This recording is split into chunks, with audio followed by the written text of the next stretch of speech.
নমস্কার বন্ধুরা, আমার চ্যানেলে আপনাদের স্বাগত। প্রতিদিনের মতো আজকেও একটা নতুন ধরনের ভিডিও নিয়ে এসেছি। আজ বানাবো পাকা আমের আমসত্ত্ব। আমসত্ত্ব যদি এইভাবে তৈরি করেন তাহলে সারা বছর সংরক্ষণ করে রাখা যায়, আর এটা বানানো খুবই সহজ। তো চলুন দেখে নেওয়া যাক আমি কিভাবে এই আমসত্ত্ব তৈরি করি। এখানে নিয়েছি এরকম পাকা পাকা আমগুলো আগে ভালো করে ধুয়ে নিয়েছি। এরপর এর খোসাটা ছাড়িয়ে নেব।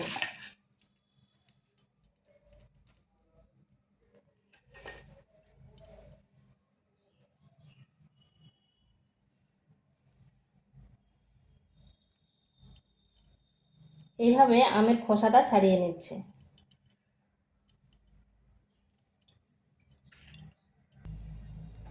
সমস্ত আমগুলোর এইভাবে খোসাগুলো ছাড়িয়ে নিয়েছি। আর এই আমগুলোকে এরপর মিক্সিতে দিলেও হবে, আবার গ্রেটারে গ্রেট করে নিলেও হবে। আমি মিক্সিতে দেব, তাই আমগুলো এইভাবে কেটে নিচ্ছি, মানে আঠিটা বাদ দিয়ে দিচ্ছি।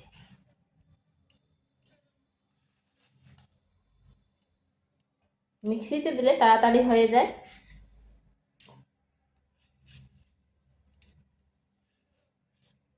আর গ্রেটারে যদি করেন তাহলে গ্রেটারে এর রসটা বের করাবার পর সেটাকে একটু ছেঁকে নিতে হবে।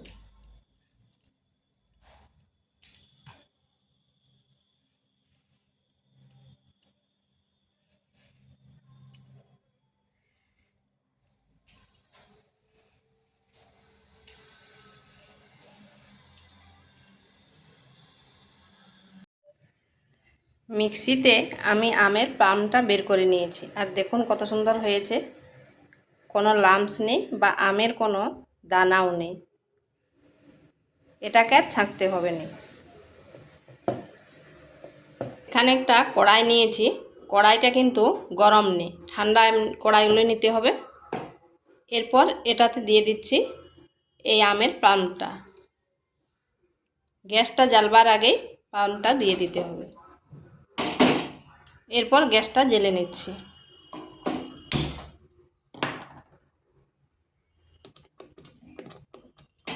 একেবারে স্লো আঁচে একটু ফুটিয়ে নেব।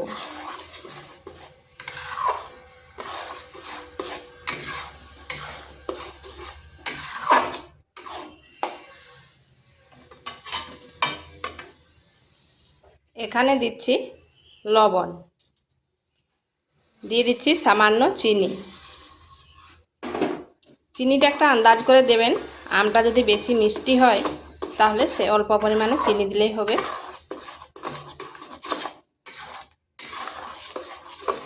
এরপর আরেকটু ফুটিয়ে নিচ্ছি, তাতে চিনিটাও ভালোভাবে গলে যাবে।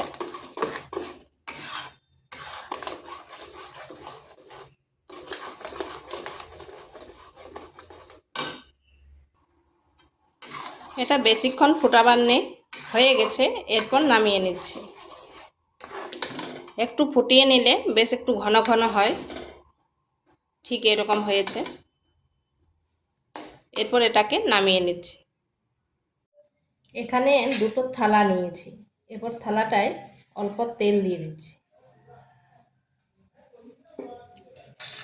তেলটা এইভাবে চারপাশে ছড়িয়ে নিচ্ছি।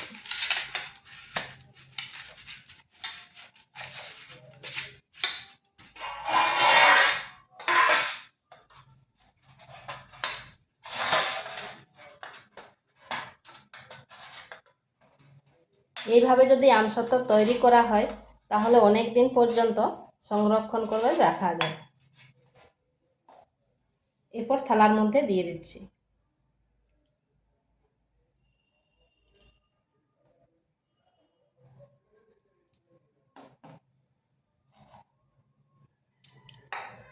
দুটো থালাতে দিয়ে দিচ্ছি।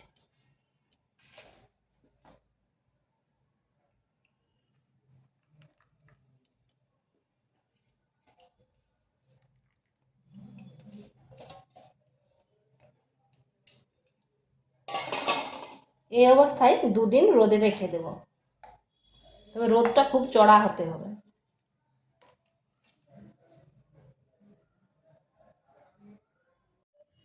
তো তো বন্ধুরা দেখুন কত সুন্দর শুকনো হয়ে গেছে। এটা কিন্তু 2 দিন রোদে দেওয়া ছিল। এরপর 4-5টা এইভাবে ছুরি দিয়ে একটু করে নিতে হবে।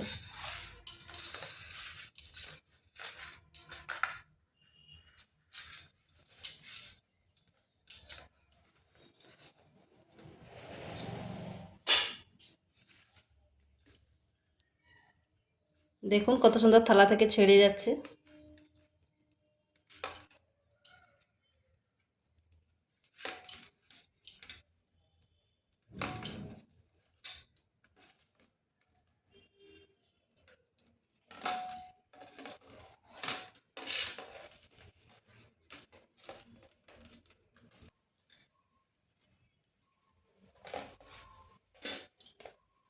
দেখুন পুরোটা কি সুন্দর উঠেছে, একটুও কিন্তু ছিঁড়েও যায়নি আর ফেটেও যায়নি।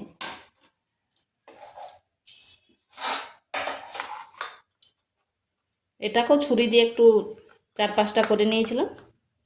এরপর হাত দিয়ে এভাবে তুলে দিলেই এইভাবে যদি করেন তাহলে কিন্তু সারা বছর সংরক্ষণ করে রাখা যাবে। এরপর এটাকে এইভাবে কেটে নিচ্ছি।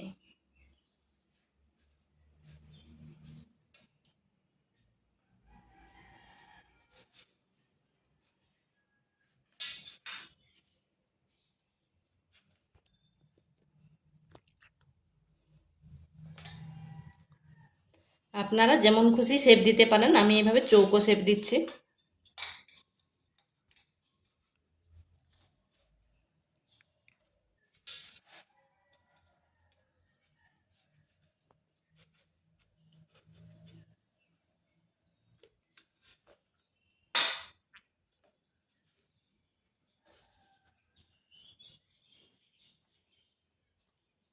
দেখুন কত সুন্দর লাগছে।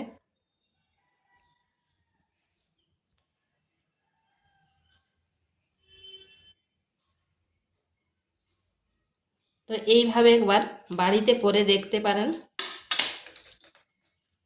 আর ভিডিওটা ভালো লাগলে লাইক, শেয়ার, কমেন্ট অবশ্যই করবেন।